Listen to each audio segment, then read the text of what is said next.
Un helicóptero privado descendía como un halcón majestuoso hacia la lujosa finca. Al aterrizar, emergió el infame Finley Eckstein, un hombre que había caminado por este mundo durante 127 años, aunque su rostro era el de un joven dios eterno. Él era el inmortal dios de la guerra del Imperio Herrera. Mientras caminaba con paso firme hacia la residencia, lanzó una advertencia letal a su séquito. Nadie debía molestarlo con pequeñeces, y su tono dejaba claro que desobedecer sería fatal. En la entrada, sus ojos pasaron el escáner de iris y su cuerpo la identificación de código de barras. Tras la verificación, el sistema se inclinó ante su autoridad, permitiéndole el paso al ascensor. Pero antes, retrocedamos el tiempo 2 años atrás. Vale la pena mencionar que, mucho antes de esto, se iniciaron reuniones exclusivas para la crema y nata de la sociedad, incluyendo a los jefes del Ministerio Militar. Acompañados por el grotesco ritual de la escarificación corporal, sus diputados también eran invitados a esa velada. En esencia, el evento reunía a las 8 figuras más poderosas e influyentes del imperio, contando incluso con la presencia del mismísimo emperador. Tales bacanales se celebraban anualmente, con una temática caprichosa elegida por el organizador.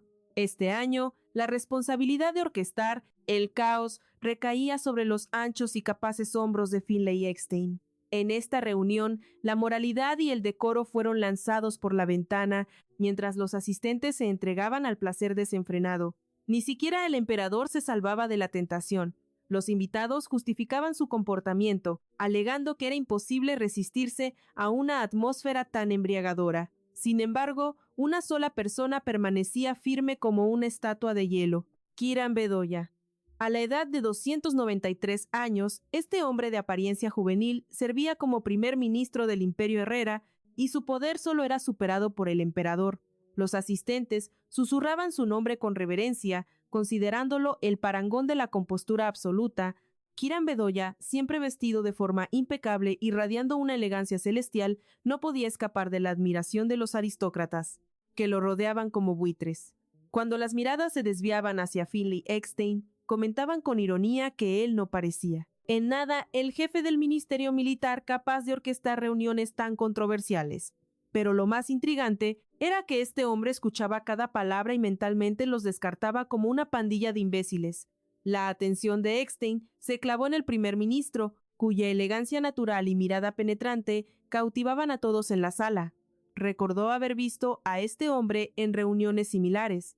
En el pasado, observando a los esclavos en el salón de banquetes, Eckstein recordaba a Kiran vívidamente porque en aquella ocasión había captado un destello de envidia ardiendo en los ojos de aquel hombre perfecto. Mientras tanto, el asistente del primer ministro le informó que habían interceptado un nuevo canal encubierto perteneciente a Finley. Kiran, con frialdad, ordenó que se conectara. Mientras emitía su orden, Kiran escaneó la sala, sus ojos buscando a Eckstein como un radar. Al final, el primer ministro canceló su propia petición, citando la intuición casi animal de Finley Eckstein. No quería arriesgarse a ser descubierto por la bestia. Taber, el asistente personal del primer ministro, le informó que el mejor equipo de vigilancia esperaba sus órdenes. Kiran simplemente confirmó que ya no era necesario, provocando que Taber abortara la misión de inmediato. Existía un implante neuronal, un chip incrustado en el cerebro, que permitía la comunicación virtual y el intercambio de información mediante un enlace mental. Era a través de este sistema invisible que Kiran se comunicaba con su asistente. Cabe destacar que, incluso en medio de tal depravación, el primer ministro permanecía inmerso en su trabajo. El anfitrión de la velada se acercó a Kiran e indagó si algo le desagradaba. El primer ministro saludó al general con una formalidad exquisita. Sonriendo, le aseguró que estaba disfrutando bastante del espectáculo. Eckstein contraatacó con un comentario sarcástico, preguntando si esa era la razón por la que estaba allí de pie bebiendo simple agua. Kiran admitió que no era particularmente fanático del alcohol. El general, con una pizca de travesura en los ojos, preguntó si Kiran seguía trabajando, ignorando por completo la fiesta que él había organizado tan meticulosamente. Kiran respondió con calma que el general había malinterpretado todo por completo. El general le ofreció una sonrisa cómplice, llena de segundas intenciones. Eckstein entonces lanzó una pregunta audaz, sugiriendo que el primer ministro se desconectara del sistema y finalmente dejara de usar sus canales para abrazar la atmósfera de la noche. Kieran y los que estaban cerca quedaron atónitos ante la osadía del anfitrión. Eckstein presionó aún más, preguntando si el primer ministro podría concederle una petición aparentemente tan trivial. Incluso Taber no entendía por qué el general se comportaba con tal descaro. El asistente, consciente de la reputación de Eckstein como un perro rabioso, consideraba indignante que le pidiera a un alto funcionario deshabilitar sus canales de comunicación solo por el bien de una fiesta. Eckstein justificó su petición alegando que dejaría a Kieran libre para disfrutar de un trago. El rubio reflexionó si esto podría ser una amenaza velada, mientras Taber intervenía mentalmente, calificando la demanda de inaceptablemente grosera. Como mínimo, Kieran respondió con una propuesta tentadora. Si el general lo invitaba a una habitación privada, podría considerar complacerlo. Eckstein notó para sus adentros que el primer ministro parecía totalmente imperturbable. No pudo evitar preguntarse, ¿cuánto tiempo aguantaría esa fachada de calma perfecta? Finalmente, el anfitrión anunció que podían retirarse a un espacio privado sin problemas, haciendo un gesto para que el primer ministro lo siguiera. Una vez dentro de la habitación vacía, Kieran le preguntó a Eckstein qué asuntos tenía realmente con él. El hombre de cabello oscuro lanzó un comentario mordaz, insinuando que su compañero no tenía ni la menor idea de lo que él ya había percibido. Kieran se tensó al instante. La mirada de águila de Eckstein no pasó por alto la reacción del rubio y expresó sus observaciones con una precisión aterradora. El rubio percibió que su acompañante ya estaba bastante ebrio y no dudó en echárselo en cara para desviar la atención. Como respuesta, Eckstein soltó la bomba. Recientemente había conseguido un video comprometedor donde aparecía el rubio, en un banquete bastante escandaloso de hace casi un siglo. Mencionó que en aquel entonces Kieran incluso consideró renunciar a su puesto como primer ministro. El rubio estalló en furia, visiblemente disgustado por el rumbo que tomaba la conversación. Finalmente exigió saber qué demonios quería Eckstein de él, añadiendo con vehemencia que su presencia en aquel banquete había sido mera casualidad. Sin embargo, Kieran le advirtió a Eckstein que cuidara sus palabras, expresando su deseo de cortar la charla de raíz. En realidad, el rubio había quedado profundamente perturbado por su estado. Tras aquel banquete, donde fue testigo del tormento sufrido por los esclavos durante los últimos 100 años, no lograba comprender por qué esos recuerdos se negaban a soltarlo. Al quedarse a solas con sus pensamientos, a veces intentaba asfixiarse o infligirse dolor, aunque lo único que lograba sentir era un profundo y abrumador desprecio por su propia existencia. Al final, el rubio se desplomó en el suelo, consumido por una frustración impotente. Se volvió hacia Eckstein con una advertencia, declarando que si el general creía que esto revelaría alguna debilidad, estaba muy equivocado. El primer ministro incluso amenazó con llevar a Eckstein a los tribunales como respuesta. Eckstein lo agarró por el cuello con una fuerza amenazante. Con un empujón brutal, arrojó al rubio contra el suelo, burlándose de que si alguna vez lo encarcelaban, se aseguraría de arrastrar a Kieran con él. Finalmente, el general dejó solo a su adversario, aunque el rubio quedó aturdido, incapaz de recuperar la compostura. Tan pronto como logró ponerse de pie, salió disparado en dirección contraria, pero Eckstein lo alcanzó rápidamente, estrellando su rostro dolorosamente contra la pared y reanudando sus amenazas. Finalmente, el primer ministro se retiró a sus aposentos. Mirando su reflejo en el espejo, meditó que había pasado mucho tiempo desde que alguien lo llamaba por su nombre. Apenas podía creer que, de niño, lo llamaban por su nombre como si no fuera más que un esclavo. Cuando despuntó el alba de un nuevo día, Kieran despertó de su letargo. Al levantarse, su mirada se posó en una hoja de papel doblada que descansaba sobre las sábanas. Era una nota dejada por ese sinvergüenza de Eckstein, o así se refería a él, el primer ministro con total desdén en su mente. Kieran reflexionó sobre los sucesos del día anterior y concluyó que Eckstein solo jugaba con él, usando tácticas asquerosamente bajas. Entró en la sala de estar, donde un conjunto de ropa nueva lo estaba esperando. El primer ministro lanzó una mirada evaluadora al traje. Kieran se vistió, aunque su humor era agrio, mientras los pensamientos sobre el irritante Eckstein seguían atormentándolo. El rubio tomó una hoja de papel y una pluma, garabateando algo apresuradamente. Mientras tanto, Eckstein mantenía al primer ministro bajo su atenta vigilancia, Una chispa de curiosidad parpadeó en la mente del moreno, preguntándose qué había escrito Kieran. Incluso pensó con cierta gracia que bien podría ser un plan para su asesinato. En cuestión de minutos, se le informó que el primer ministro Bedoya había abandonado oficialmente la residencia. El anfitrión del evento fue a la habitación donde estuvo Kieran y leyó la nota. El rubio, escribiendo con evidente indignación, señaló que no tenía intención de perder su tiempo con alguien tan desvergonzado e incapaz. Eckstein dedujo que el rubio intentaba provocarlo. En ese momento, su ayudante, Halbert, entró en la habitación informando que las protestas de la familia real y los clanes estaban lloviendo. Durante su ausencia, Halbert luego preguntó por qué Eckstein había desconectado todos los canales de comunicación el día anterior. El general no respondió, perdido en sus propios pensamientos. Tras un momento, Eckstein le indicó a Halbert que tenía la intención de darse una ducha y le pidió que enviara un mensaje a la residencia del primer ministro. Halbert, intrigado, preguntó qué mensaje debía entregar. Eckstein le ordenó informar a Kieran, que pronto se volverían a encontrar, y cuando lo hicieran, Finlay Eckstein le demostraría cuánto aprecia el tiempo de los demás. Con eso, el general se dirigió a la ducha. Halbert partió a cumplir las órdenes. Mientras tanto, el rumor corrió como la pólvora entre el personal de que el primer ministro había dejado la residencia vistiendo el traje regalado por su adversario.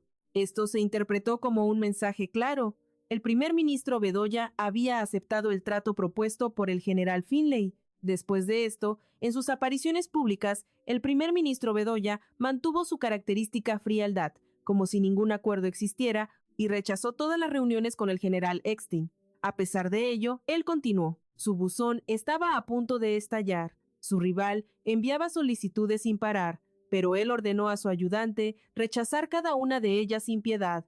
El pobre Tybert estaba confundido, incapaz de entender qué obsesión tenía Eckstein con el primer ministro para acosarlo a diario. El rubio no dijo ni una palabra sobre las sospechas de su ayudante. Aquel último encuentro había sido suficiente para robarle el sueño.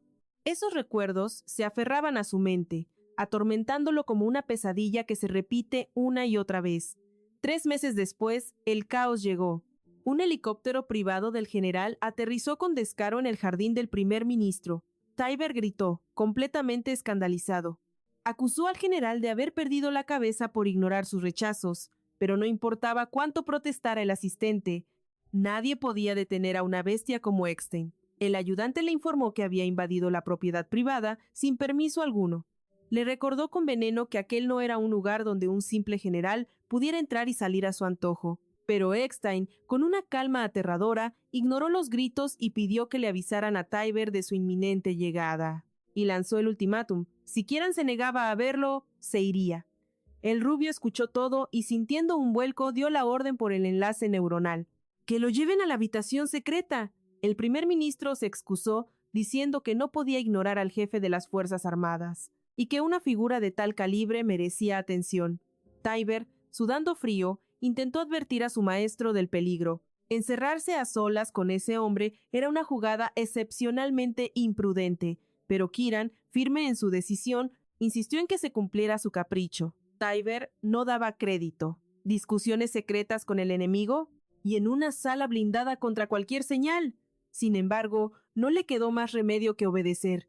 El ayudante guió al general a regañadientes. Al entrar, Kieran ya lo esperaba, tenso como una cuerda de violín.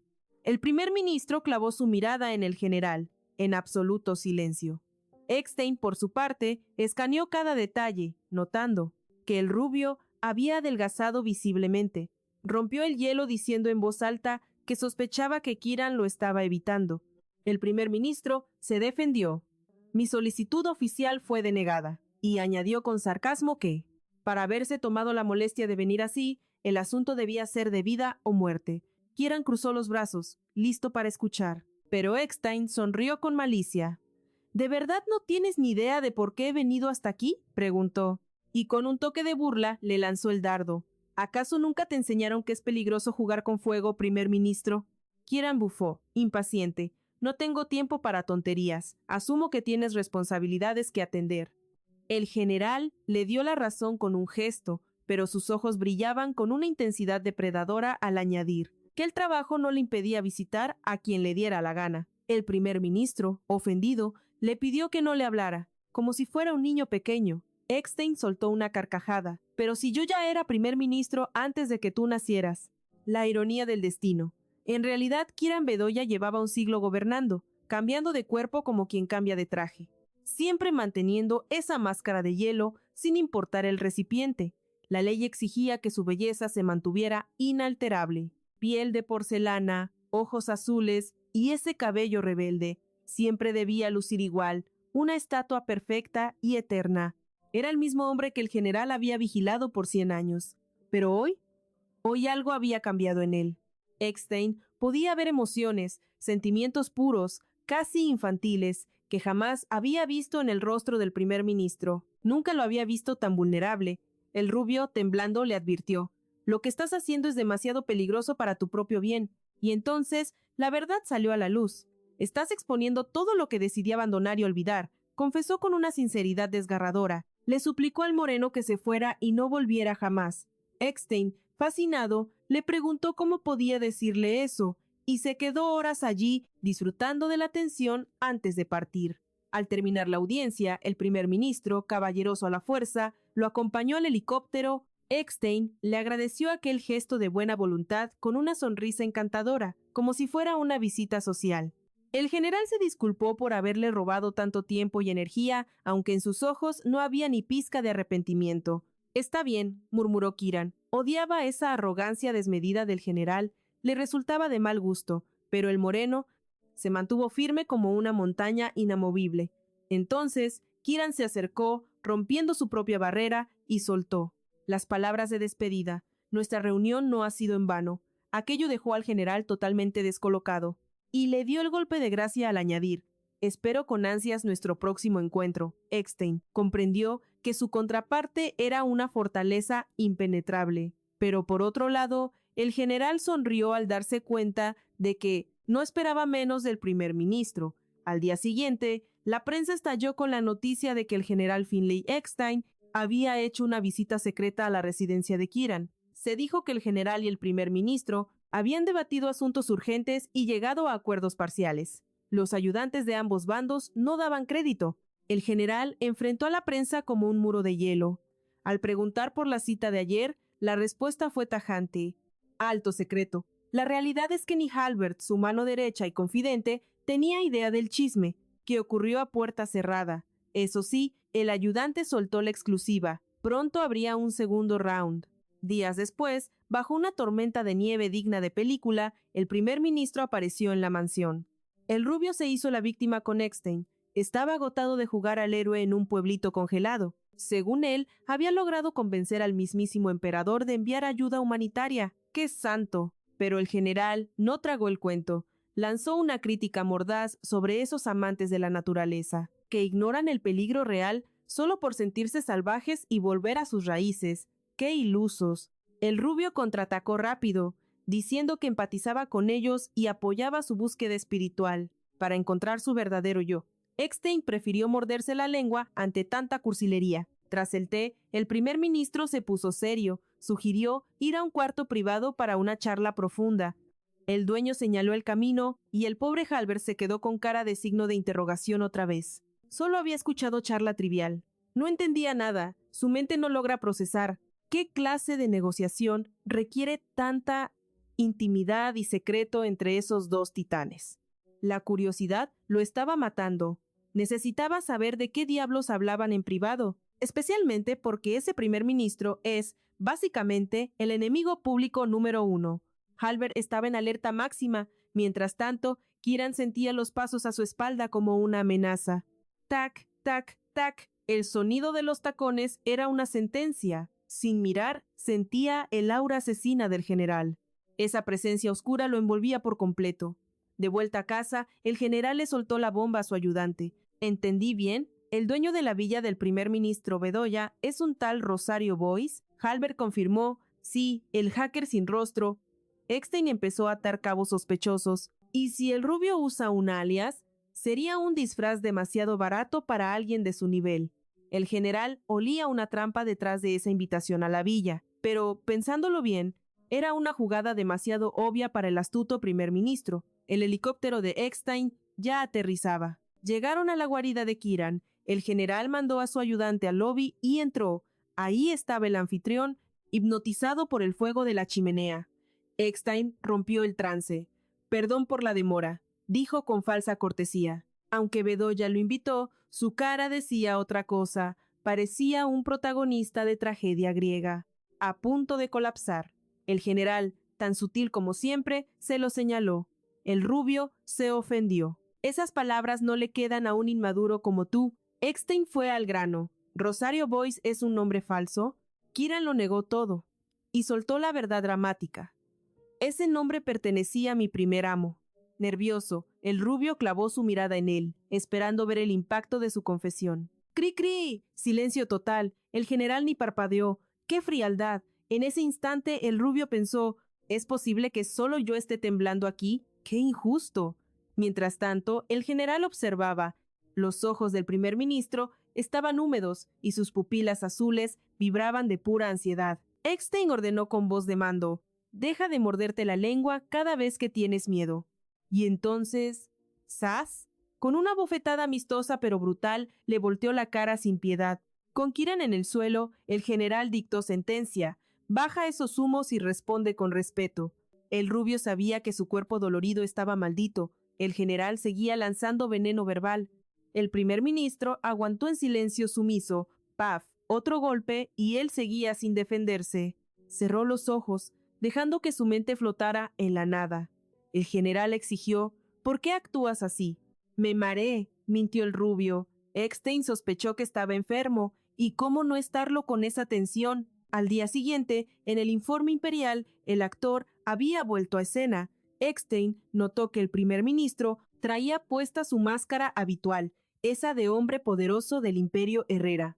Ni rastro del esclavo de anoche. Sus miradas eran icebergs, cero sentimientos, puro hielo. Pero el general conocía su otra cara. Desde entonces, el rubio lo dejó en visto y rechazó todas las citas. Después de 3 largas semanas, por fin dio luz verde a la visita. El general, impaciente, ladró órdenes a su asistente y exigió que prepararan el helicóptero de inmediato. Mientras tanto, Halbert recibió una notificación urgente por el sistema interno y le advirtió a su superior que un informe crítico requería su atención absoluta. Eckstein, oliéndose la tragedia, estudió el rostro preocupado de Halbert con un mal presentimiento creciendo en su pecho. Fue ahí cuando soltó la bomba. El primer ministro había sido atacado. Eckstein, alarmado, comenzó a interrogar a Halbert sobre los detalles del incidente. El ayudante explicó que todo ocurrió cerca del Palacio Imperial, donde detonó una fuerte explosión, y para colmo, el primer ministro estaba peligrosamente cerca del estallido. El general ordenó cazar a los culpables sin piedad. Eckstein le rugió a Halbert que la respuesta debía ser contundente, para poner a esas ratas en su lugar. Quería enseñarles el precio de cometer actos de terror, sin medir las consecuencias. A través del enlace neuronal, el general contactó al primer ministro para ver si la cita seguía en pie. Kieran confirmó fríamente que sí. Sin perder un segundo, Eckstein le gritó a Halbert que encendieran el helicóptero. Los subordinados del general acataron las órdenes sumisamente y se inclinaron con respeto. En cuanto se fue, empezaron a chismear sobre el drástico cambio de humor de su jefe, bromeando con que si el primer ministro hubiera muerto, el general estaría más feliz. Eckstein esperaba ansioso al rubio, con un aura oscura y pesada. La ansiedad lo carcomía sin saber qué tan graves eran las heridas del político o qué demonios había pasado. El general se sorprendió al darse cuenta de que, al oír la noticia, sintió una angustia genuina por él. Finalmente, Kieran entró a la sala. Se notaba a leguas que la explosión lo había maltratado. Aunque ya había recibido atención médica y sus heridas estaban tratadas, el general frunció el ceño. Apenas vio al primer ministro. Eckstein pronto descubrió que Kieran había perdido la audición tras el estallido y que solo podían hablar por el enlace neuronal. El general le pidió que le contara los detalles del incidente. Kieran respondió que sus oídos tardarían un tiempo en recuperarse, debido a lo cerca que estuvo de la bomba. Luego, el general indagó por qué no le hablaba en voz alta. El rubio explicó que prefería callar porque sentía un dolor insoportable en la garganta. Resulta que, en la explosión, Kieran inhaló tanto humo que se quemó las membranas mucosas. Aún así, Le dijo al general que estaba acostumbrado a estas situaciones y que no se preocupara, pero agregó que al dolor uno nunca se acostumbra. Eckstein confesó que estaba completamente furioso. Le admitió que, al saber de la explosión, estaba listo para destrozar a los culpables, con sus propias manos. Kieran sintió que la ira del general era real. Aunque Eckstein seguía alterado, intentaba disimular frente al primer ministro. Kieran, por su parte, no entendía por qué tanta furia. Al principio pensó que era por su tardanza y se sintió desanimado. Entonces el general le apretó el hombro con fuerza, murmurando que daba igual, ya que el rubio no podía oírlo. En fin, al día siguiente, el primer ministro trabajaba en su oficina. Taber observaba a su maestro y notó que algo en él se sentía diferente al usual. No había razón aparente para el cambio, pero el asistente captaba hasta la más mínima variación en la vibra del primer ministro. Después de todo, llevaba más de 50 años sirviéndole fielmente. Taber pensó que, pese a todo, Kieran parecía estar de buen humor. Su cara seguía igual de póker, pero algo había cambiado. El asistente, dudando de sus propios ojos, se preguntó si sus lentes fallaban y los revisó con recelo. Mientras tanto, al primer ministro le costaba trabajar. No podía concentrarse pensando en cómo bajó la guardia, justo cuando estaba desprotegido. Finalmente, Taber no aguantó más y le preguntó si todo estaba bien. Kieran le dijo que quería estar solo un rato. Taber captó la indirecta al instante. Ya a solas, Kieran sintió un leve alivio, pero no entendía qué le pasaba. Reflexionó que, obviamente, no disfrutaba explotar por los aires, pero tras este incidente ya no sentía esa tensión ardiente en el pecho, que lo agobiaba desde que conoció al general. Después, cada vez que Eckstein veía a Kieran en el palacio, abría un canal privado para pedir una cita, pero el ocupadísimo primer ministro lo rechazaba siempre. Pasaron 2 meses y en su siguiente encuentro se cruzaron en el patio. El general parecía estar de un humor de los 1000 demonios.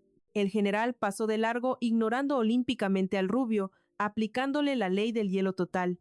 Pero justo en ese instante, Kieran recibió una solicitud para conectarse a un canal privado. Vaya contradicción. El general propuso verse más tarde ese día. A pesar de sus agendas más apretadas que corsé de época, tanto Kieran como Eckstein aceptaron.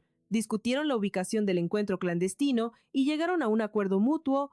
El primer ministro empezó a visualizar el lugar que Eckstein mencionó y recordó que era un barrio humilde habitado por gente común. Como Kieran jamás había pisado territorio plebeyo sin un ejército de escoltas, aquel lugar, aunque cerca, le parecía estar en otra galaxia. No tenía ni la menor idea de qué esperar allí. Bajo ninguna circunstancia normal, el inmaculado primer ministro habría ido solo a un sitio así. Mientras tanto, el general se sentía más feliz que niño con juguete nuevo porque Kieran aceptó y cortó la conexión neuronal.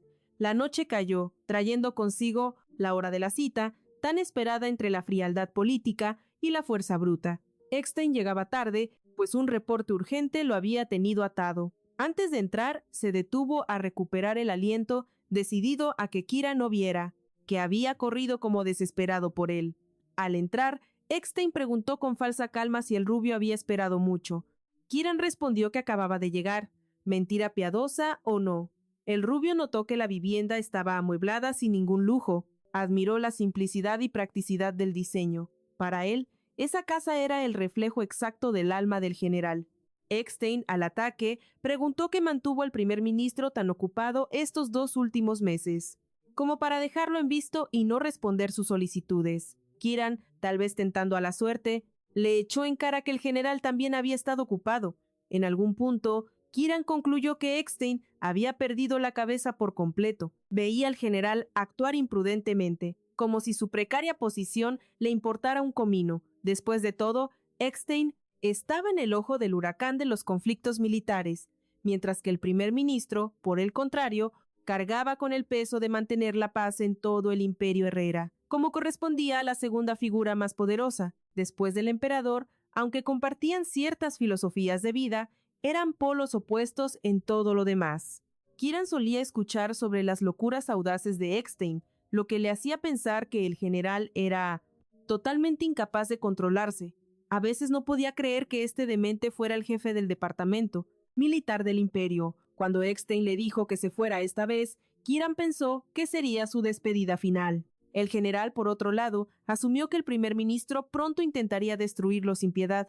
Eckstein sabía perfectamente que resistirse al inmenso poder de Kieran sería inútil. A pesar de esto, el general estaba satisfecho, incluso saboteando todo con sus propias manos a propósito. Encontraba consuelo pensando que, pase lo que pase, quedaría grabado para siempre en la memoria de Kieran. El rubio decidió preguntar si alguna vez había considerado ir a terapia psiquiátrica. Kieran explicó su pregunta diciendo que, si Eckstein estaba realmente loco, entonces él mismo corría un peligro mortal a su lado. El general notó la preocupación en los ojos de Kieran y pensó para sus adentros que eso era una novedad encantadora. Eckstein preguntó si Kieran creía de verdad que él caería tan bajo como para esparcir chismes sobre él. El primer ministro respondió que su mayor miedo era la deshonra, especialmente si resultaba que había matado a un enfermo mental. El general soltó una carcajada y le dijo al rubio que no se preocupara por esas pequeñeces. Kieran le aseguró a su compañero que, de una forma u otra, lo mataría algún día. El general sonrió de nuevo, sin hacer el mínimo esfuerzo por oponerse a esa sentencia de muerte romántica. Kieran añadió que antes de matarlo, le haría una única pregunta a Eckstein: ¿por qué lo había tratado de esa manera? El rubio moría de curiosidad por entender qué pasaba por la mente de Eckstein y qué tan falsas habían sido sus palabras y emociones. El moreno sonrió con malicia y admitió que tal vez sí se había vuelto loco de verdad. El primer ministro frunció el ceño y preguntó si esa era su única excusa barata. Kieran exigió que Eckstein le diera una respuesta decente, insistiendo en que le estaba dando la oportunidad de justificarse. El general repitió que simplemente había perdido la razón. Incapaz de aguantar más, Kieran, con la paciencia totalmente agotada, le cruzó la cara a Eckstein con una bofetada llena de fuerza. El general se quedó sentado, sosteniendo su mandíbula y cabeza adoloridas, mientras el primer ministro caminaba dignamente hacia la salida. Pausando en la puerta, Kieran lanzó una última frase, declarando que ese golpe bastaría por esta vez, y reiteró que solo aplicaba a esta ocasión. Eckstein, totalmente desprevenido ante tal reacción de su rubio favorito, se quedó en silencio atónito un buen rato, tocando suavemente su rostro herido. Justo antes de que la puerta se cerrara, el general escuchó la despedida del primer ministro, prometiendo que se verían pronto. Eckstein saltó de golpe y corrió hacia la puerta, exigiendo a gritos que Kieran regresara. Sus súplicas se perdieron en el vacío. El general se dejó caer al suelo, preguntándose si acaso esa era la retorcida forma en que aquel rubio le concedía el perdón. De golpe, comprendió que el puñetazo de Kieran había llevado una fuerza devastadora. El dolor agudo le taladró los sentidos, y en un ataque de pura histeria, el general estalló en una carcajada estruendosa, confesándose a sí mismo que, extrañamente, había disfrutado cada segundo de aquel tormento. Días después, se convocó una asamblea de altos mandos, en el gran salón de audiencias. El primer ministro presentó su informe ante el emperador, quien con un gesto le indicó que podía retirarse. Al salir al pasillo, el destino quiso que Kieran se cruzara inesperadamente con Estian. No hubo palabras entre ellos y el general siguió directo a su audiencia imperial. Albert sospechaba que el emperador había orquestado esos horarios deliberadamente para forzar ese encuentro y observar las chispas saltar bajo su atenta mirada. Apenas el primer ministro y su ayudante abandonaron el salón, Taber preguntó si había notado la mandíbula magullada del general. Kieran negó con frialdad. Taber insistió, mencionando que Estian incluso llevaba un vendaje cubriendo la zona, y añadió que los rumores podrían tener algo de cierto. Aquello despertó la curiosidad de Kieran. Taber entonces le confió a su maestro que, supuestamente, el general había recibido un golpe en la cara durante una de sus aventuras nocturnas. El primer ministro no mostró reacción alguna, lo que hizo temer al ayudante que su charla trivial lo hubiera ofendido. Taber se disculpó al instante. En ese momento, el rubio pensó para sus adentros que los rumores no eran del todo falsos, sobre todo considerando que la racionalidad no era el fuerte del general. Para Kieran, la presencia de ese hombre era insoportable. Intentó serenarse, aunque sabía que su próximo encuentro era inminente. Esta vez, decidió tomar la iniciativa dictando la hora y el lugar de la cita. Estian respondió de inmediato, declarando que estaba disponible para él a cualquier hora. Kieran sabía perfectamente que la agenda de Estian estaba tan saturada como la suya, y no pudo evitar reír ante la descarada confianza del general. El primer ministro ultimó los detalles del encuentro, y Estian, sin titubear ni un segundo, aceptó todas y cada una de las condiciones de Kiran. El rubio notó que por alguna razón le había hablado al general con una compostura inusual ese día. Al salir al exterior, pareció percibir por primera vez lo cegadora que podía ser la luz del sol. Cerrando los ojos, Kiran reflexionó sobre cuándo podría despojarse de todo rastro de humanidad y sumergirse una vez más en su propio tormento. Se rumoreaba que el primer ministro Bedoya no dormía más de 3 horas por noche, era un adicto al trabajo por naturaleza, sin mencionar las constantes amenazas y los intentos de asesinato en su contra. Para Kiran, relajarse era una misión imposible.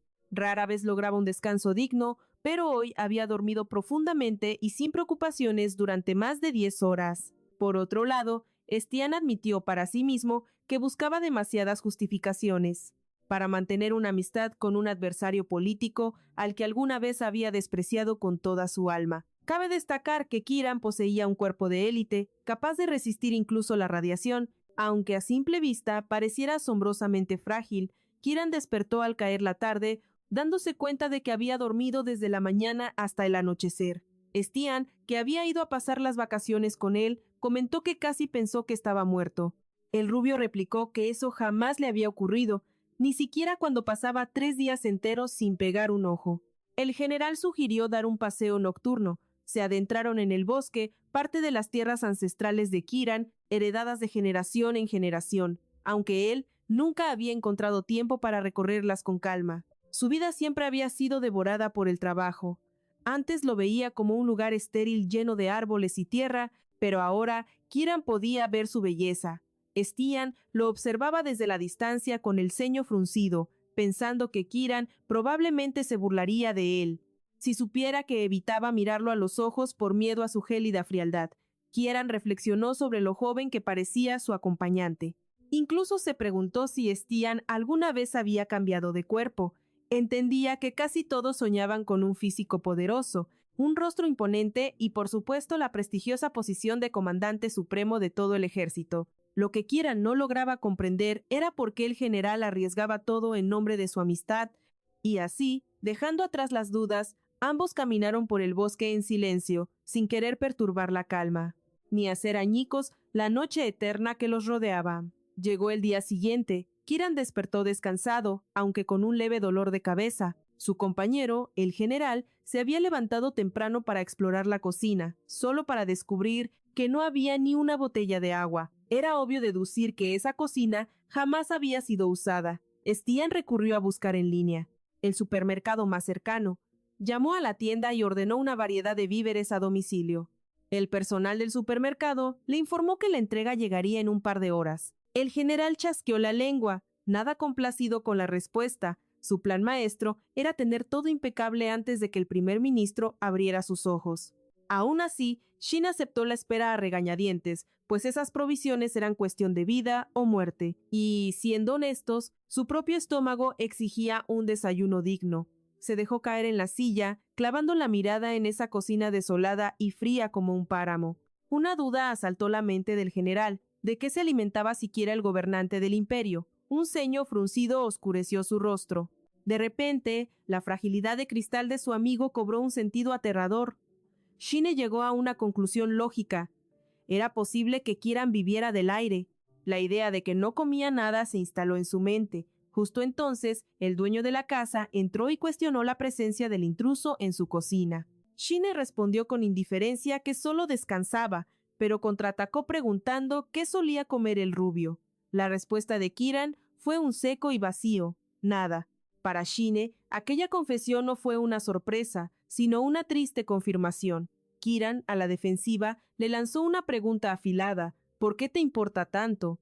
Esa pregunta golpeó a Kine. En un movimiento brusco, se giró y atrapó la muñeca de Kiran, buscando respuestas en el fondo de sus ojos con un gesto severo, luchando por entender ese estilo de vida autodestructivo. Su voz se suavizó al preguntar si su presencia le causaba incomodidad. El rubio confesó que simplemente no estaba habituado a tener compañía. El general, implacable, comenzó a interrogar al primer ministro sobre cómo pasaba sus vacaciones y quién llenaba sus soledades. Por un instante, el aura de Shine hizo que Kiran creyera que estaba furioso, pero pronto vio la verdad. No era ira, sino un dolor profundo en su mirada. Shine salió un momento para recibir al mensajero, y al regresar, la cocina estaba desierta de nuevo. Al llamar su nombre, el rubio emergió tímidamente desde debajo de la mesa como un gato asustado. El general le aseguró con calma que el peligro había pasado y que ya no necesitaba esconderse. Con gentileza, le ofreció algo para saciar el hambre. Kiran, escéptico, le preguntó si planeaba cocinar, cuestionando si el gran general siquiera sabía diferenciar una sartén de un escudo. El moreno respondió con arrogancia tranquila que un plato sencillo no era desafío para él. Al mismo tiempo, regañó al primer ministro por su total inutilidad doméstica, culpando a una infancia rodeada de sirvientes que le hacían todo. Kiran contraatacó con sarcasmo afilado, indignado ante la idea de ser un inútil total y defendiendo sus habilidades ocultas.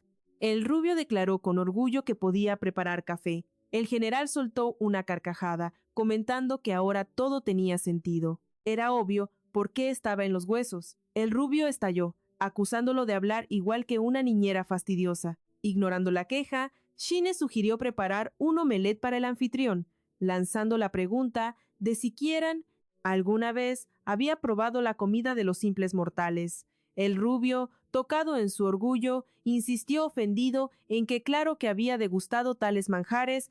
En ese instante mágico, la imagen del temible militar se desvaneció, dejando ver a un Shine cálido y accesible. Ya no parecía el comandante en jefe que hacía temblar naciones. De hecho, era indistinguible de un hombre común y corriente, a pesar de ser la segunda persona más poderosa del imperio. Finalmente, Kiran se ofreció como voluntario para la misión del café. Milagrosamente, halló un frasco de granos en aquel desierto culinario. Su humor floreció al instante, y con una sonrisa radiante, el rubio se ocupó en su papel de barista aficionado. Mientras tanto, Shin no podía quitarle los ojos de encima.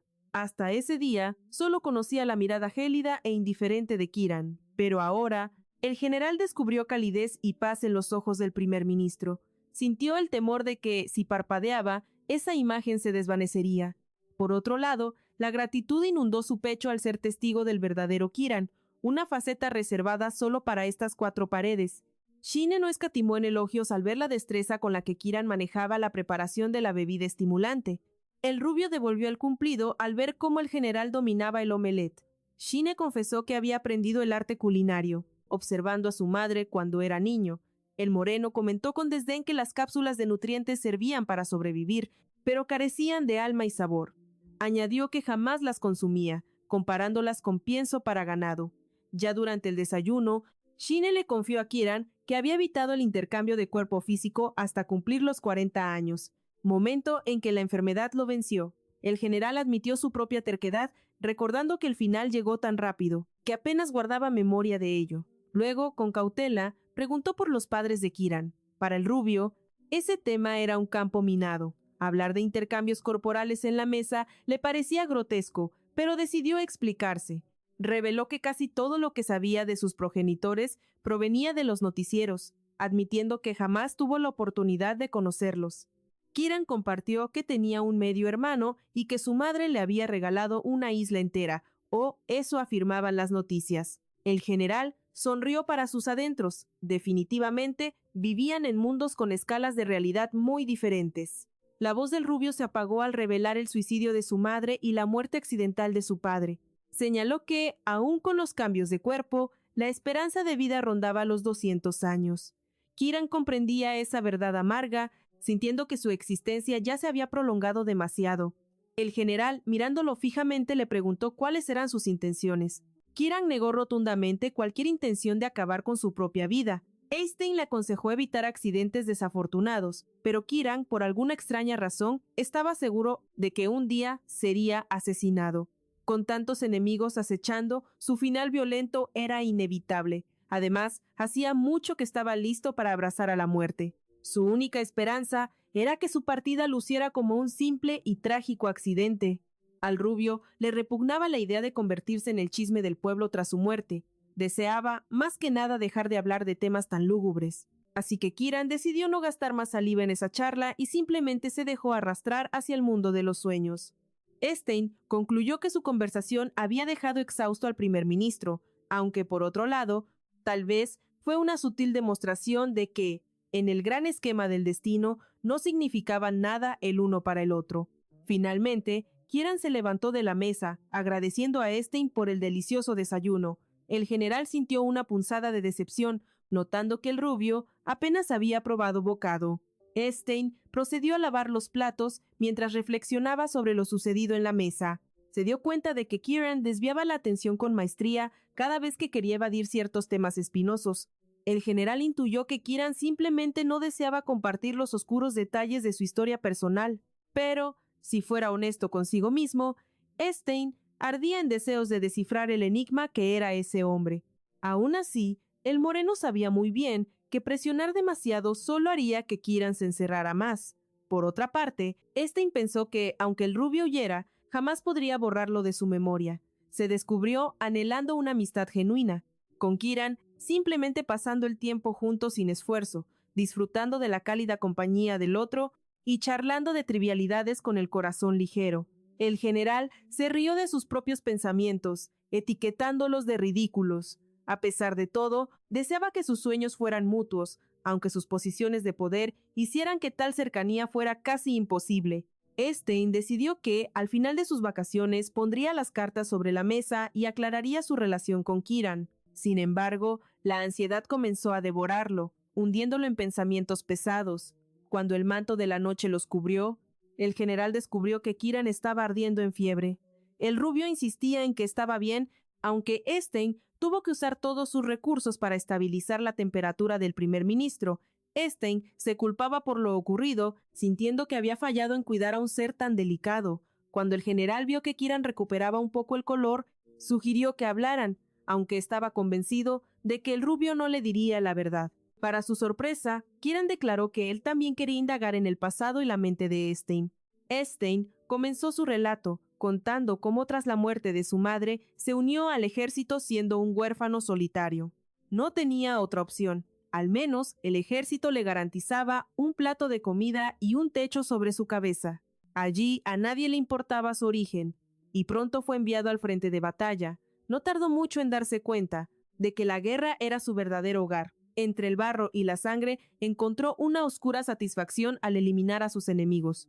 Stein escaló rangos rápidamente. Sin embargo, la lista de sus enemigos creció a la par que su legión de admiradores. Finalmente, se sintió desilusionado, sin encontrar alegría en nada, hasta el día en que vio un video de Kieran en un banquete bastante provocativo. Solo él notó esa mirada en los ojos del primer ministro, un grito silencioso que resonó en su alma. Stein le preguntó a Kieran si había algo más que quisiera saber y qué pensaba realmente el rubio sobre él. Kieran era dolorosamente consciente de que una amistad con el general podría poner en peligro su trabajo.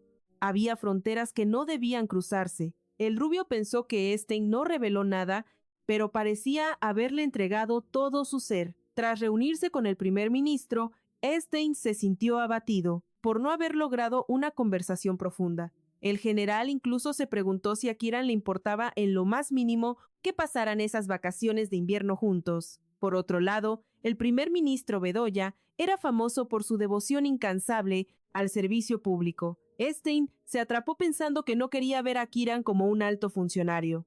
Prefería esa versión de él que sentía casi suya. De repente, Taber le reportó algo urgente a su maestro. Sin dudarlo, Kieran se levantó y se marchó. El general no tuvo tiempo de saber más, pues le informaron de nuevos desarrollos. Sobre un asesino en serie, Stein le preguntó a Halbert por qué creía que el criminal estaba en la zona. El ayudante respondió que, según los informes, el asesino tenía un rostro idéntico al del primer ministro Bedoya. El general inquirió si Kieran era sospechoso de cometer los asesinatos. Halbert lo negó al instante, pero mencionó que el asesino había usado cirugía plástica para replicar la apariencia del primer ministro. Halbert sugirió que el general fuera a la sala de conferencias para ver un video crucial. Stein asumió que el primer ministro probablemente, él escuchó los rumores, pero su máscara de perfección no se quebró, caminaba entre la gente regalando sonrisas falsas.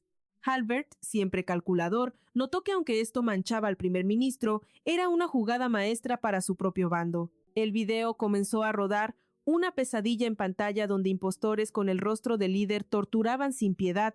Mientras gritaban el nombre de Bedoya como poseídos, el general los llamó lunáticos, pero Halbert, Bueno, Halbert es especial. Él encontraba la escena casi divertida. El viejo Eckstein habría reído cuando Kieran era su enemigo, pero ahora su sangre hervía. Exigía saber por qué esos criminales no estaban ya tras las rejas, aunque Halbert se excusó en los números. La preocupación de Eckstein por Kieran era palpable. Sabía que ver algo así destrozaría el alma de cualquiera. Imaginen el horror de ver su propio rostro cometiendo atrocidades mientras Kieran, al otro lado, observaba en silencio. Tiber le suplicó que apartara la vista de esa carnicería, pero Kieran, con frialdad, ordenó convocar a la prensa. El rubio decidió que la única salida era enfrentar a los lobos y dar una explicación directa al pueblo. Debía declarar públicamente que repudiaba a esos monstruos, aunque sabía que las palabras vacías no bastarían. Kieran no lograba comprender la obsesión enfermiza que los llevó a modificar sus rostros para hacer su reflejo. Tiber sugirió que era idolatría, pero al sentir la mirada asesina del primer ministro, se tragó sus palabras. El asistente tragó saliva, sudando frío y disculpándose torpemente por no haber informado antes de esta locura. El primer ministro cuestionó con amargura por qué aquellos que decían creer en él actuaban con tanta vileza. Tiber explicó que esos herejes operaban bajo una fe retorcida, creyendo servir a su vida eterna.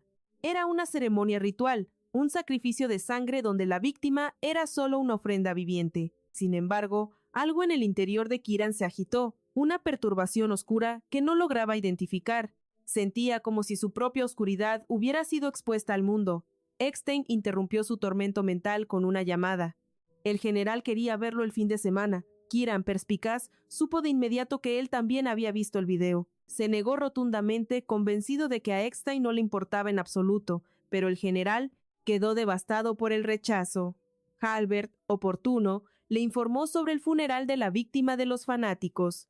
El evento funesto asociado al nombre de Bedoya sería al día siguiente, según el informe detallado. Y todo, absolutamente todo el costo de la despedida, saldría del bolsillo del mismísimo primer ministro.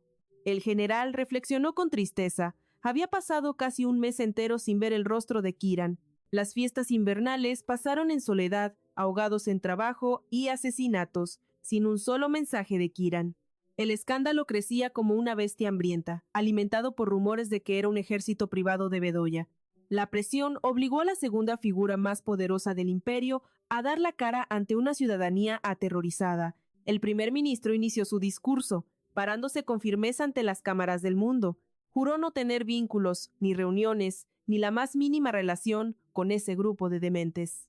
Confesó que su corazón sentía el mismo shock y la misma ira que cualquier otro ciudadano del país. El general bebía cada palabra, notando que la defensa de Bedoya era, como siempre, impecable y lógica.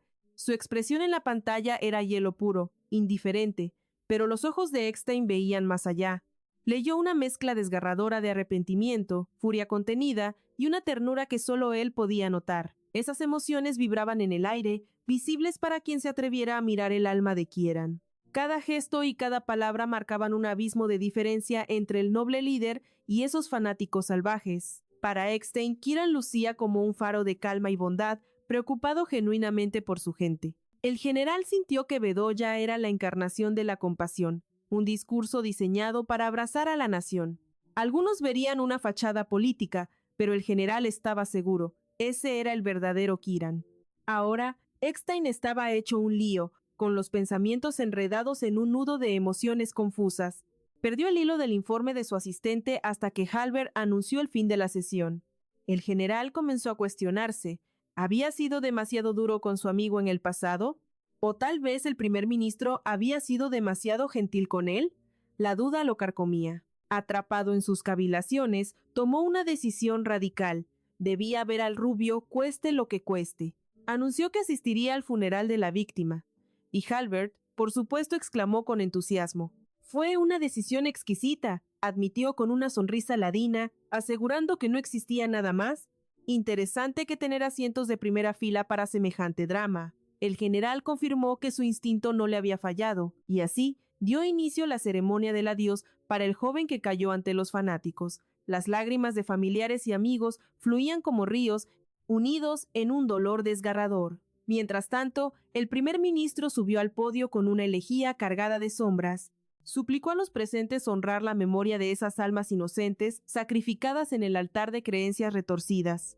Kieran juró ante todos que movería cielo y tierra a nivel nacional para que tal tragedia no se repitiera jamás. Cabe destacar que en el pasado, el odio de Finlay Einstein hacia Kieran Bedoya ardía con la intensidad de 1000 soles, pero ahora, al observarlo, se dio cuenta de que sus sentimientos eran un caos inmutable. Esa calidez, o quizás ese frío vacío que sentía por Kieran, a quien conocía en dos facetas opuestas, era tan contradictorio que a menudo olvidaba que se trataba de la misma persona. El propio general había sido un joven que escaló los rangos militares a velocidad luz, cometiendo brutalidades sin pestañear. Era un político despiadado, que aplastaba a sus rivales sin importarle la gente común, y mucho menos su propia conciencia. Oficialmente, estos dos eran enemigos mortales, y su relación pública seguía congelada en el odio. No era de extrañar que la presencia del general en el funeral causara un revuelo entre los dolientes. Muy pronto, Einstein notó cómo la incomodidad se propagaba como un virus mientras clavaba su mirada lúgubre en el primer ministro. Sin embargo, nadie podía descifrar el enigma detrás de sus ojos. El general escaneó a Kieran y notó que estaba más delgado, casi frágil. Halbert especuló que su rival solo estaba actuando para la galería, fingiendo ojos tristes para robarse la simpatía de las familias. El general ignoró los comentarios venenosos de su ayudante, sabiendo perfectamente que Kieran jamás caería tan bajo en ese teatro. Aún así, pensó que el frío y calculador primer ministro ni siquiera habría parpadeado al ver el video de sus dobles golpeando a un hombre hasta la muerte. Pero Kieran Bedoya había demostrado ser una persona completamente distinta. Einstein moría por hablar con su compañero en privado, preguntarle cómo se sentía y qué demonios pasaba por su mente. Para su gran sorpresa, Kieran le cerró la puerta en la cara, bloqueando la conexión cuando Einstein intentó alcanzarlo por el enlace neuronal. El primer ministro siguió con su discurso. Por primera vez, el general sintió el amargo sabor del rechazo en su canal mental. Esto dejó a Einstein con el corazón estrujado. Estaba tan conmocionado que su máscara de frialdad se agrietó, revelando una desesperación profunda. Finalmente, la frustración del general estalló. Al pensar que el primer ministro lo había descartado tan fácilmente, Einstein consideró que esta historia solo tenía un final posible, uno donde Kieran lo cortaba de su vida, sin dejar caminos alternativos. En ese preciso instante, un miembro del personal irrumpió gritando que los fanáticos habían rodeado el salón funerario. Urgió a todos a evacuar de inmediato. El terror genuino cruzó el rostro del primer ministro, y el general no perdió detalle de ello. Los fanáticos actuaban con una agitación extrema. Además, coreaban el nombre del primer ministro. Dentro del salón, el caos se disparó. Tiber intentó calmar a la multitud, asegurando que las fuerzas de seguridad y la policía estaban haciendo lo imposible para dispersar a los manifestantes. Como respuesta, alguien le gritó que cerrara la boca. Los dolientes comenzaron a culpar al primer ministro, acusándolo de provocar este desastre, con su sola presencia en el funeral. Los padres del joven fallecido señalaron a Kieran, gritando que si él no existiera, la secta tampoco, y su hijo seguiría con vida. Exigieron que el primer ministro abandonara el salón y los dejara despedir a su hijo en paz. Alguien entre los asistentes defendió al primer ministro, argumentando que él también era una víctima de esos lunáticos. Esto desató disputas a gritos entre los dolientes. Kieran y su ayudante observaban la escena, con horror absoluto. La cabeza del primer ministro comenzó a dar vueltas por la presión, no recordaba cuándo fue la última vez que descansó, y una debilidad inmensa lo invadió. Para colmo, su desayuno había consistido, una vez más, solo en café. Recordó la sugerencia del general de reemplazar el café matutino por una comida decente. Kieran pensó que debió haber seguido el consejo de Einstein. Quizás no se sentiría tan destruido ahora. Finalmente, el primer ministro alzó la voz, pidiendo silencio. Anunció que él personalmente saldría a enfrentar a los fanáticos, para distraerlos y ganar tiempo para los dolientes. Tiber, por supuesto, estaba indignado por la decisión suicida de su amo. El general y su ayudante quedaron paralizados por lo que acababan de escuchar. Kieran se dirigió a la salida, ordenando a su asistente que lo siguiera y preparara el auto. Einstein no podía creer que el primer ministro se entregara voluntariamente. Halbert vio a su amo caminar hacia esa marea de lunáticos y pensó, Definitivamente, Kieran perdió el juicio. Al mismo tiempo, el general corría hacia la salida, desesperado. La imagen de aquella víctima, torturada lentamente por esos mismos fanáticos, quemaba su mente, y ahora esa escoria iba tras el primer ministro. Stein no permitiría que esos demonios sedientos de sangre tocaran ni un pelo de su amigo. Sin dudarlo, el general irrumpió en el exterior. Allí vio el auto del primer ministro tragado por una horda de desquiciados que golpeaban los cristales como bestias salvajes. Intentaban destrozar las puertas para entrar a la fuerza. Halbert, pálido, le informó a su amo que escapar conduciendo era misión imposible. Esos dementes aullaban, exigiendo que Kieran diera la cara. Halbert, notando la fría determinación en los ojos de su señor, le suplicó que no saliera, advirtiendo que era un suicidio, pero Kieran simplemente lo ignoró con elegancia. Bajó del auto para encarar a la turba frenética. Por un segundo, los fanáticos quedaron paralizados ante tal audacia inesperada. Pero la locura se desató. Se lanzaron sobre Kieran, buscando su cuello con garras ansiosas por asfixiarlo. Halbert entró en acción. Lanzó un objeto al centro del caos que estalló en un resplandor cegador. La luz blanca cegó a todos temporalmente. El general se cubrió los ojos al instante, reconociendo el mordisco de una granada aturdidora. Esa distracción fue el boleto de oro para que Halbert escapara de las garras de esos fanáticos. Al mismo tiempo, Stein notó que el auto estaba vacío. Kieran se había esfumado, mientras los locos luchaban por recuperar sus sentidos y se frotaban los ojos adoloridos. El general escaneaba la multitud desesperado, buscando a su compañero. Sus ojos iban de un lado a otro hasta que vio a uno de los fanáticos que tenía un parecido aterrador con Kieran, así que corrió hacia él. Pero cuando el sujeto volteó al sentir su toque, el general se dio cuenta del error. No era el verdadero primer ministro. Stein maldijo para sus adentros. Todos esos locos parecían clones. De pronto, una idea táctica cruzó su mente. Kieran jamás se quedaría en medio del tumulto, pensó. Así que decidió alejarse del ojo del huracán. Su instinto le decía que el primer ministro buscaría silencio. Y acertó. Kieran se ocultaba entre las sombras de unos edificios en una calle desierta. El rubio decidió que esperar pacientemente a que la turba se dispersara era la jugada maestra para irse en paz. Reflexionó que, si hubiera regresado al caos, su vida tal vez habría terminado ese mismo día, llevándose todos sus problemas a la tumba. De repente, el general apareció en la esquina y Kieran casi salta del susto al verlo. El primer ministro le preguntó al moreno qué demonios hacía ahí. Stein arqueó una ceja y respondió: «Vaya, pregunta más extraña», sugiriendo que Kieran inventara la excusa que mejor le pareciera. Acto seguido, Kieran guió a Stein hacia la oscuridad del callejón, y allí le exigió la verdad, pero el general contraatacó con agudeza. «¿Y tú? ¿Qué crees que estás haciendo aquí, rubio?». El primer ministro respondió que no tenía idea, y por eso preguntaba. Stein suspiró, calificando toda esa situación como una absoluta locura. Hacía tanto tiempo que no veía al rubio de cerca. El general vaciló, sintiéndose inesperadamente nervioso, y se quedó mudo. Kieran pensó: ¿acaso me estoy volviendo loco yo también? Pero el general rompió el silencio primero, admitiendo con voz grave que ni él mismo tenía una respuesta clara para su propia presencia. Le recriminó que lo había estado evitando e ignorando sus llamadas. Stein confesó: «Cuando te vi entre la multitud, mi cuerpo se movió solo para seguirte». El general admitió, con total honestidad, que no entendía por qué Kieran se comportaba de esa manera tan errática.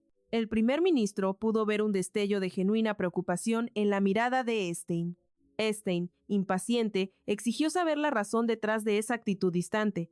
El rubio no hallaba las palabras para confesar que sentía asco de sí mismo todo este tiempo, a pesar de no haber cometido ningún pecado vergonzoso. Por eso huía de su amigo, esperando que sus emociones se enfriaran. Pero mintió: «Solo estoy agotado, Stein», diciendo que estaba al límite por los eventos recientes. Ver los rostros de esos fanáticos tan espantosamente parecidos al suyo hizo que Kieran sintiera como si su verdadera y retorcida naturaleza hubiera quedado expuesta ante el mundo. No podía permitir que Stein lo viera tan vulnerable. Calló la verdad y se excusó diciendo que solo necesitaba un respiro. Por su parte, el general hervía de rabia ante la situación. Su paciencia estaba al límite. Todo le parecía absurdo. Llevaba tiempo furioso, frustrado por el silencio inexplicable del rubio. Sin embargo, Kieran no podía engañarse a sí mismo. La presencia de Stein le traía un alivio inexplicable y una calma profunda. El general suavizó la voz. «Descansa conmigo. Sabes que soy el único que puede ayudarte». Stein observó que, contra todo pronóstico, Kieran no se había quebrado bajo el peso aplastante de sus responsabilidades. El primer ministro reflexionó. Ese hombre había atravesado un infierno de locos solo para encontrarlo. Y tuvo que admitirlo. Estar cerca de su compañero despertaba una bestia desconocida en su interior. Agregó que no podía darse el lujo de liberar a su bestia interior ahora, especialmente cuando se sentía tan indefenso ante la imponente presencia de Stein. La curiosidad picó al general. ¿A qué se refería Kieran exactamente? Le recordó que el primer ministro era, por naturaleza, un político frío y despiadado, alguien que eliminaba sin piedad a cualquiera que osara estorbar en su camino. Stein señaló que las órdenes de Kieran ya eran, de por sí, dignas de un monstruo, aludiendo al mar de sangre que habían derramado. Stein recalcó que el rubio no se transformaba en bestia solo en su presencia, insistiendo en que siempre había sido un depredador aterrador que gozaba matando. Kieran, ofendido, preguntó por qué Stein recurría a provocaciones tan viles justo ahora. El general le aconsejó a su compañero que dejara de huir de la verdad y cuidara su lengua si planeaba seguir justificándose, como si fuera una pobre bestia incomprendida. Stein añadió que aquí solo había un asesino real, señalando directamente al primer ministro, y le dijo a Kieran que dejara de esconder a su sirviente detrás de él. El rubio replicó que la insolencia del general verdaderamente no tenía límites. Kieran cuestionó si el general no temía perder la vida, hablando con tanta imprudencia y soltando lo primero que se le cruzaba por la mente. Stein especuló que el rubio probablemente hallaba placer imaginando su muerte, y el primer ministro, con su silencio, no hizo nada para negarlo. Stein concluyó que ambos estaban locos de remate y lo habían estado por mucho tiempo. El mayor desafío de gobernar el imperio era la presión implacable que aplastaba constantemente a sus funcionarios. Pero la monotonía, esa simple e incesante monotonía, era lo que lentamente drenaba la vida del primer ministro, dejándolo vacío. Cuando Kieran se sentía ahogado en un pantano de tranquilidad, con su alma pudriéndose desde adentro, se daba cuenta de que los tormentos del general eran su única medicina para revivir. En algún punto de su charla, Kieran perdió el conocimiento, y el general, ahora preocupado, intentaba hacerlo volver en sí desesperadamente. El primer ministro recobró la conciencia y se incorporó lentamente. Stein le informó que ya había llamado a su ayudante, reportando que el primer ministro estaba herido. Ahora, Kieran solo debía esperar la llegada de su secretario. El rubio le preguntó al general qué demonios pensaba al actuar así, inquiriendo también si no tenía miedo de que él acabara matándolo. No recibió respuesta mientras su ayudante llegaba. Justo entonces, el general ayudó al primer ministro a ponerse de pie. Comentó que, por supuesto, Kieran podía matarlo, agregando que incluso si sucediera aquí y ahora, moriría sin ningún arrepentimiento. El general se despidió del primer ministro con un consejo afilado. Sugirió que si realmente era un asesino, debería actuar como tal. Luego dio media vuelta y se alejó. El rubio esbozó una sonrisa burlona para sí mismo, notando que era la primera vez en su vida que escuchaba semejantes palabras dirigidas a su persona. Nadie más osaría hablarle con tanta franqueza, nadie excepto este joven señor de la muerte. Kieran llamó al general sin mirar atrás. Stein preguntó qué quería el primer ministro de él. El rubio respondió que planeaba descansar hoy, a pesar de su interminable lista de tareas. El general comentó que eso no era asunto suyo. Por un instante, ambos hombres permanecieron en silencio. Stein se encontró, preguntándose si sobreviviría al día de hoy. Por alguna razón, el general estaba seguro de que el primer ministro intentaría matarlo pronto. Luego decidió que no importaba. Al fin y al cabo, siempre había hecho lo que le daba la gana. De repente, el general escuchó a Kieran declarar que realmente se había divertido hoy. Stein, desconcertado, se giró para mirarlo. El primer ministro estaba allí con una expresión inocente, simplemente sonriendo con total naturalidad.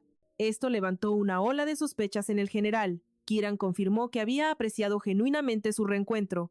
Stein no hizo comentarios sobre las palabras del rubio, mientras Kieran pensaba que el general se estaba comportando como un niño. Los compañeros regresaron a la villa del primer ministro y pasaron todo el fin de semana en compañía del otro. No contactaron a nadie durante este tiempo. Stein especuló que ella y sus secretarias debían estar en pánico, destrozadas por haber perdido el rastro de su amo. El primer ministro replicó preguntando desde cuándo el general se preocupaba por tales asuntos. Al fin, Stein decidió que era hora de una conversación seria. Kieran notó que su compañero parecía turbado. Finalmente, el general comenzó a hablar, expresando primero su pesar por tener que decir lo que tenía en mente. El primer ministro se tensó al escuchar las palabras del general, que eran sorprendentemente diferentes a las cosas duras que le había dicho. En el pasado, Kieran había observado a menudo que Stein parecía disfrutar domándolo y doblándolo a su voluntad. En algún punto, ambos se dieron cuenta de cuán parecidos eran el uno al otro. Ambos eran reservados, racionales y expertos en mantener una clara separación entre su vida pública y privada. Sin embargo, justo cuando Kieran buscaba mantener las emociones innecesarias fuera de su amistad, el general propuso de repente abandonar tal moderación y abordar su relación de una manera diferente. Naturalmente, el primer ministro quedó desconcertado ante estas inesperadas palabras. Kieran le preguntó a Stein qué quería decir exactamente con su propuesta y cómo imaginaba ese cambio. El general desvió la mirada, incapaz de sostenerla, y le soltó a su compañero que la hora de la verdad había llegado. Le señaló que ese jueguito de amigos los llevaría directo a la ruina si no cambiaban el rumbo de inmediato. Naturalmente, aunque le dolía en el alma admitirlo, ya era demasiado tarde para lamentos, y curiosamente, no sentía ni pizca de arrepentimiento. El general quiso tragarse sus palabras al instante y fingir demencia, prefiriendo que todo siguiera igual para siempre. Ahora estaba perdido en su propio laberinto mental. Stian ni siquiera sabía si volverían a verse, todo por esa ansiedad maldita. Y esas dudas sin respuesta que lo estaban carcomiendo vivo por dentro, obligándolo a hablar. Stian sabía perfectamente que aunque pactaran otra cita, los fantasmas de la duda no dejarían de acosarlo ni un segundo. Sentía que cargaba solo con el peso del mundo. Kieran, por su parte, le dijo a Stian que no entendía ni jota de lo que decía. El general no aguantó más la presión y le soltó la bomba al primer ministro, que debían dejar de verse a escondidas. Kieran no estaba listo para ese drama y se sintió más incómodo que nunca. Stian lo dejó helado al sugerir que gritaran a los cuatro vientos su apoyo mutuo y su amistad. El primer ministro pensó que al general se le había zafado un tornillo para proponer tal locura. Stian solo quería vivir como la gente normal, sin esconderse ni temer al qué dirán. Kieran se quedó en un estado de shock indescriptible, totalmente perplejo. El rubio escuchaba mientras su compañero hablaba de vivir sin culpas ni miedos y comprendió clarito que Stian no estaba siendo honesto con su corazón. Stian vio cómo su compañero se alejaba sin decir ni mu, dejándolo ahí, pensando que cualquiera en sus botas habría hecho lo mismo. Parado en la puerta, el primer ministro le lanzó una pregunta al general. ¿Qué cambiaría realmente si el mundo supiera de su amistad? ¿Acaso era tan vital como para armar tanto alboroto? En ese instante, Stian sintió el latigazo de ese tono indiferente, el mismo que él solía usar con otros, que intentaban acercarse a él. Sin embargo, el general no entendía por qué sus palabras sonaban tan vacías y sin fundamento. El primer ministro le preguntó a Stian si iba en serio con ese ultimátum, insinuando que si no era así, sería mejor cortar por lo sano. El general confirmó su postura. Stian había llegado a pensar en algún momento que su amistad con el primer ministro pasaría sin pena ni gloria, como una suave brisa rozando su piel. Pero no, se había hundido hasta el cuello, como si estuviera atrapado en un pantano emocional. Ahora se daba cuenta de que debía salir de ese lodo antes de cometer una locura y perderlo todo. El general decidió liberarse de una vez de esas ataduras peligrosas. Kieran lo acusó de tener pensamientos inmaduros y le aclaró que él no pensaba como Stian. Stian replicó que el rubio, en efecto, era harina de otro costal. Kieran tomó el picaporte, pero de golpe el general lo interceptó, agarrando al primer ministro del cuello con ambas manos. Le suplicaba que no se fuera, casi estrangulando al pobre Kieran. Cuando el general lo soltó, el rubio le preguntó cuánto tiempo hacía que Stian se había convertido en semejante tonto. Aunque seguía firme en irse, Stian respondió con ironía que su estupidez comenzó poco tiempo después de conocerlo. Kieran preguntó por qué cayó tanto tiempo. Stian admitió que antes no parecía tan grave el asunto y creyó que se arreglaría solo. El primer ministro le recalcó que las promesas del general de que todo estaría bien resultaron ser puras mentiras. Kieran se marchó finalmente, poniendo fin a su amistad con un a pesar de todo, disfruté nuestro tiempo juntos. Al instante siguiente, la puerta se cerró tras el primer ministro, dejando al general completamente destrozado y solo en un silencio sepulcral.